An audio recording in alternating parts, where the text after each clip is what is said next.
Boa tarde a todos, boa tarde a todas. São 15h32, é tempo de esperançar. Hoje é domingo, hoje é dia 10 de outubro. Hoje nós vamos fazer a leitura, só vamos ler o Evangelho, como sempre, no Evangelho de Marcos, capítulo 10, versículo de 17 a 30. Você vai refletir sobre todas as leituras,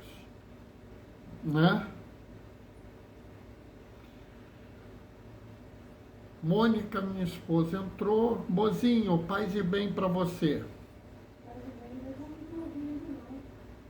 É só aumentar o som, Moji.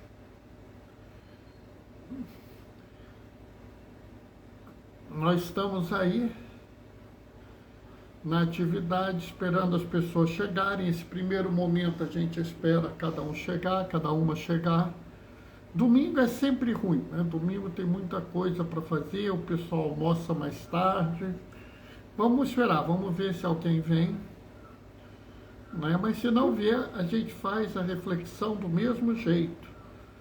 Porque depois eu subo ela pro YouTube e fica no IGTV, então as pessoas podem assistir num segundo momento, Aliás, atualmente tem mais gente que vê em outros momentos do que ao vivo, Então, assim, eu brinco que a live já não é mais uma live, mas tá bom. O importante é que vocês ouçam a palavra de Deus, que vocês participem, que vocês conheçam, Porque só assim a gente vai ver, vai crescer na fé, Então vamos esperar mais um pouquinho para a gente poder fazer essa participação, essa abertura aí, Amanhã, dia 11 de outubro, é dia de celebrar o Papa João 23, E o Papa João 23 tem muito a ver com essa live, com muito do que a gente conhece da igreja hoje. Mas vocês só vão saber se vocês participarem ou assistirem a live de amanhã, Então, assim, chamo todo mundo a assistir a uma live super interessante, Ah, Bernardo, qual é a leitura de amanhã? Não sei, pessoal, só vejo a leitura no dia. Eu não posso nem dar uma impressão, porque eu só vejo no dia, E me esforço para não ler nada, ver nada antes de fazer essa participação. O único dia que isso quebra é domingo, porque domingo eu vejo normalmente na sexta, para fazer a homilia que eu mando para um monte de gente, Então, vamos esperar mais um pouquinho, ver se chega alguém,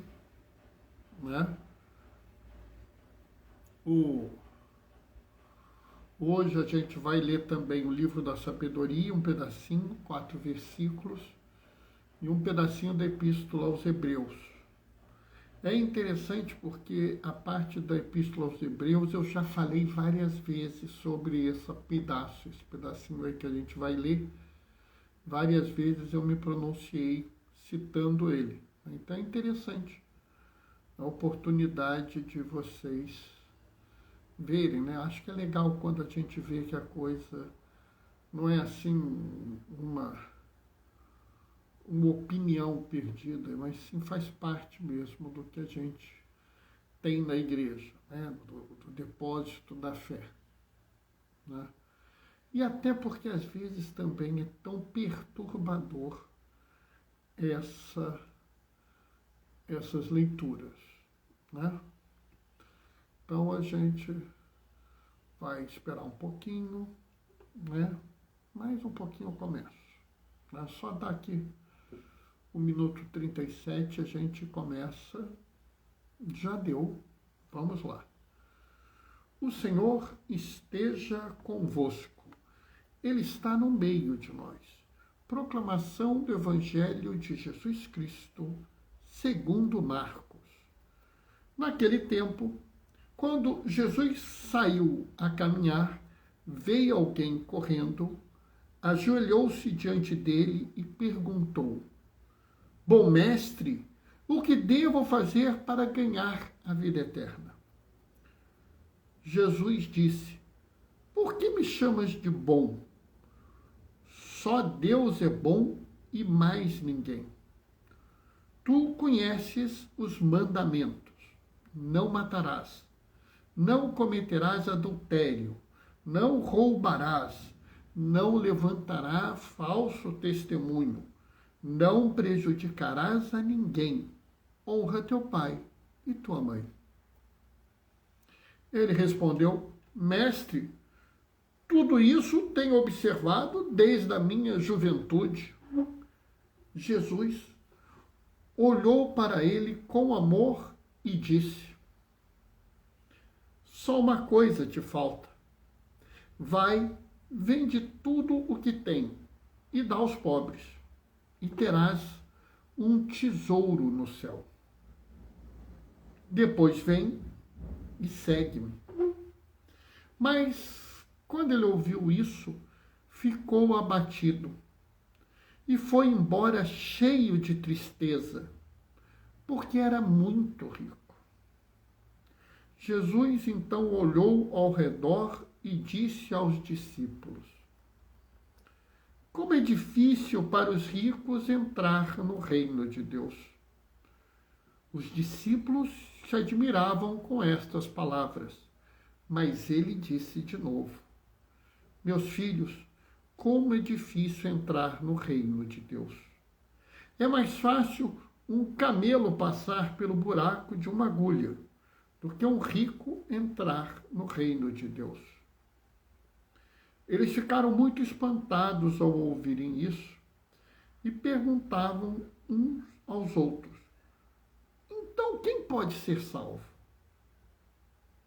Jesus olhou para eles e disse: Para os homens isto é impossível, mas não para Deus. Para Deus tudo é possível.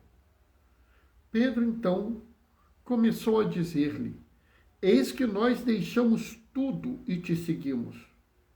Respondeu Jesus: Em verdade eu vos digo, quem tiver deixado a casa, irmãos e irmãs, mãe, pais, filhos, campos, por causa de mim e do Evangelho, receberá 100 vezes mais agora, durante essa vida, casa, irmãos, irmãs, mães, filhos, campos, com perseguições.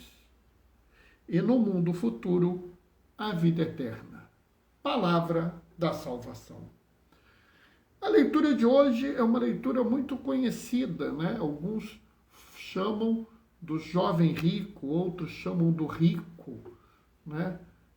Porque o que se vê aqui é a questão da riqueza. E o que você vê aqui: Oi, Fátima, paz e bem. Mas a gente não deve pensar isso só assim, numa visão estreita, numa visão pequena, né? A gente deve entender profundamente esse evangelho, né? Como eu falei ontem iniciou-se o processo de escuta, para a Assembleia Sinodal, para o Sínodo dos Bispos de 2023. E eu estava conversando hoje falando que o sínodo é a atitude de caminhar juntos, né? Todos juntos caminhamos para levar, né, o Evangelho, a boa nova, caminhando para tal lugar. E dessa vez ele está a caminho e encontra-se com um homem rico. É interessante a questão de ser um homem rico. Por quê? Porque para o judeu da época de Jesus, Quando você seguia a vontade de Deus, você ganhava 3 bênçãos: saúde, família, destravou, graças a Deus. Saúde, família e riqueza. Ora, se esse homem era rico, na cabeça do judeu da época, ele estava seguindo o caminho que Deus pediu para ele, né? Então, era meio sem sentido você achar que ele não estaria, vamos dizer com as palavras de hoje, bem na fita, que ele não estaria fazendo tudo de bom. Mas ele vem procurar Jesus para saber o que é necessário para que ele seja salvo. E aqui, Jesus vira e fala para ele: olha, você já sabe o que, é que tem que fazer. Segue os mandamentos. E aqui, esses mandamentos são muito interessantes. Eu não sei se vocês notaram que esses mandamentos, eles estão todos relacionados ao próximo, ao outro, né? Vocês já viram eu falar várias vezes na live que você não pode amar a Deus a não ser que você o ame na figura do próximo, do seu irmão, da sua irmã. Não existe amar a Deus que não seja apresentado para nós na figura do próximo.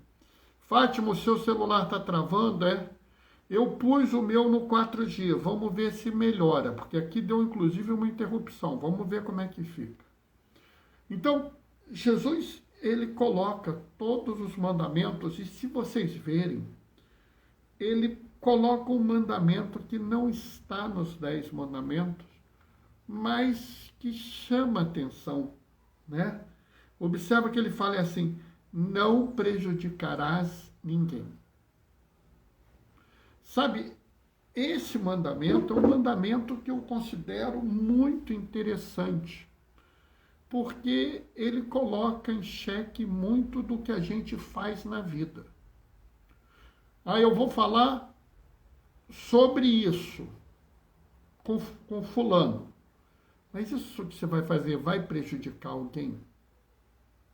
Nota bem, eu não estou falando da gente denunciar um erro, denunciar um mal feito, denunciar um crime. Estou falando no dia a dia, né? E o que eu já vi de gente fazendo picuinha com os outros, né? Por quê? Só serve para prejudicar os outros. Do mesmo jeito que eu vejo de vez em quando alguém dá, por exemplo, um salário injusto, ou alguém pegar um dinheiro que não é seu, tudo isso prejudica os outros. E Jesus está trazendo aqui para que a gente não se engane. Nós não devemos prejudicar o nosso irmão.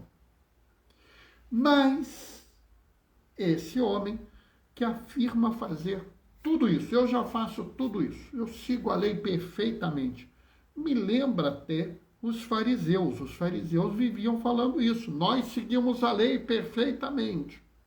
Pode ser que esse homem seguisse a lei perfeitamente, eu não vou duvidar da palavra dele, né? Até porque ele não levanta falso testemunho, ele não mente, ele não distorce, né? Pelo menos é o que ele diz. Então Jesus vira e fala para ele: tá perfeito, parabéns, tá tudo resolvido na tua vida, só te falta uma coisa. E é interessante, porque isso me lembra a primeira leitura, né? Na primeira leitura, aqui a pessoa fala assim: eu orei e foi-me dada prudência, supliquei e veio o espírito da sabedoria. Eu preferia a sabedoria. Entre os tronos, entre o dinheiro, entre o ouro, a prata, o poder, a força, eu preferia a sabedoria. Notam como é interessante como as leituras elas se articulam, elas estão uma ligada com a outra. Isso é muito importante para a gente não ficar fazendo uma interpretação doida das coisas. Então, aqui está claramente escrito no livro da sabedoria. Eu preferi a sabedoria, eu preferi a palavra de Deus, eu preferi Jesus, porque muitos das pessoas que interpretam o livro da sabedoria dizem que o espírito da sabedoria é o próprio Jesus, é o próprio Filho que ainda não estava encarnado, vivendo no meio de nós, no momento em que esse livro foi escrito. E aí, Jesus vira e fala assim, está tudo resolvido, está tudo dominado, pessoal. Vai, vende os teus bens e segue-me. Né? Vocês sabem que eu falo que nós seguimos Jesus porque esse é o chamado dele. Vem, segue-me, caminha comigo. Né? Por isso que eu também falo às vezes que a igreja é o povo de Deus em movimento, ou o povo de Deus em caminhada. Né? E aqui é interessante porque Jesus faz um chamado para ele muito forte. Vem e segue-me. É o mesmo chamado que ele fez a Pedro, a André, João, Bartolomeu, aos filhos de Zebedeu. Dá a impressão que ele chama esse homem para ser um apóstolo. Mas deu ruim. E deu ruim por quê? Porque eu vou aqui na segunda leitura, na carta aos Hebreus. E aqui tem uma palavra que eu falo muito. Quantas vezes vocês já viram eu dizer que a palavra de Deus é viva e eficaz? Que a palavra de Deus, para ser viva, ela tem que ser atual. Para ser eficaz, ela tem que nos perturbar. Ela tem que nos balançar. Ela tem que nos fazer refletir. E aqui está escrito isso. Essa é mais cortante que uma espada de 2 gumes. Ela divide tudo. Ela interfere no julgamento e nas intenções do coração. Não há nada que possa se ocultar dela. Tudo está descoberto aos olhos dela. Então, quando Jesus pronuncia a palavra aqui para ele, meu amigo, não se apega à riqueza. Meu amigo, não é a riqueza que mostra que você está seguindo a Deus. É o amor ao próximo. Esquece isso. Para de acumular bens, ainda mais se há outras pessoas na miséria. Não é? Então, quando Jesus chama esse homem, que é um homem muito rico, para abrir mão da riqueza dele e segui-lo, ele não consegue. Aquela palavra é muito dura para ele, é muito difícil. Ele não consegue escolher a sabedoria. Ele não consegue preferir a sabedoria, o espírito de sabedoria, como está na primeira leitura. Sabe, essa é talvez um chamado muito difícil. Ao ponto que os próprios apóstolos e discípulos acham complicado. Mas peraí, se é assim, como é que a gente vai se salvar? Se a gente não consegue fazer isso, como é que a gente vai nos salvar? Sabe, pessoal, essa é a questão. Se vocês olharem bem, a palavra nos dá uma sabedoria. A palavra nos dá uma sabedoria de um outro mundo, de uma outra proposta de vida, de um outro evangelho, de um evangelho de boa nova. Porque a palavra evangelho era usada para designação, para quando um rei, um imperador proclamava alguma coisa. A palavra evangelho era a palavra da força, do poder, da riqueza. E Jesus vem e fala assim, eu estou anunciando o evangelho, que é o evangelho do amor, da misericórdia, da preocupação com o outro, do cuidado com os frágeis e vulneráveis. É a preocupação com a casa comum. É a disposição de caminhar juntos, guiados pelo Espírito Santo para que nós possamos ir adiante. Sabe, essa é a grande questão. É preferir a sabedoria, preferir, como dizem os nossos povos originários, o bem viver, um viver mais harmônico, um viver mais doce, um viver mais preocupado um com o outro, onde a questão central não é acumular riquezas, mas cuidar de todos à nossa volta. Sim, se você estiver disposto a preferir a sabedoria, se todos nós nos colocarmos a caminho, em movimento como povo de Deus, nós podemos mudar as coisas. Nós podemos trazer realidades onde as pessoas se preocupem umas com as outras, onde a grande demonstração de fé é se preocupar com seu irmão, com sua irmã que sofre, que precisa de ti. Se você continuar fazendo isso, se todos nós continuarmos fazendo isso, se nós preferirmos a sabedoria, no fim das contas, todos irão ganhar muito mais. E é claro, no fim da caminhada, nós estaremos de novo com Jesus. Amém? Bem, essa foi a reflexão de hoje. Eu vou dizer para vocês que foi um pouco difícil, mas eu consegui me manter na minha ideia de meia hora, né? Amém. Jesus, obrigada por te ensinar o teu amor. Perfeito, maravilhosa colocação, Fátima, exatamente. É isso mesmo, Jesus ensina a nós o amor dele. Cabe a nós deixarmos que a palavra flua no nosso coração e nos anime, né? Que ela modifique a nossa vida, que nós possamos preferir a sabedoria. Exatamente isso. Está muito, muito boa a sua colocação, Fátima, que, aliás, está mandando um amém com mãozinha de oração. Muito obrigado. Né? Amanhã, 15h30, nós temos a nossa live. E eu estou, assim, até ansioso para ver qual vai ser a leitura de amanhã, porque amanhã a gente celebra o Papa São João 23, né? O Papa João 23. E aí a gente tem toda uma coisa à parte, né? Verdade, Diácono Bernardo? Obrigado. Sabe, é uma coisa toda à parte que a gente tem para falar amanhã. Não é à toa que muitos o chamavam de Papa Bom.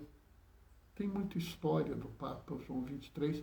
Não vai dar para contar todas, mas se Deus quiser, a palavra vai me ajudar a fazer uma memória justa, uma memória boa desse homem que é tão importante para todos nós. Desse homem que preferiu a sabedoria, que soube caminhar e com todas as dificuldades nos ajuda muito. Vou terminar deixando a minha bênção, mas antes sugerindo a vocês a darem um pulinho no blog do Gaioso, Diaconia da Palavra, blogspot.com, tá? Vai lá ver a reflexão dele. Eu acho que é diferente da minha, eu não vi, mas ele costuma ser um pouco diferente do que eu falo. Vai lá, aprendam mais, peguem mais interpretações, mais visões, não se fechem à palavra de Deus, tá?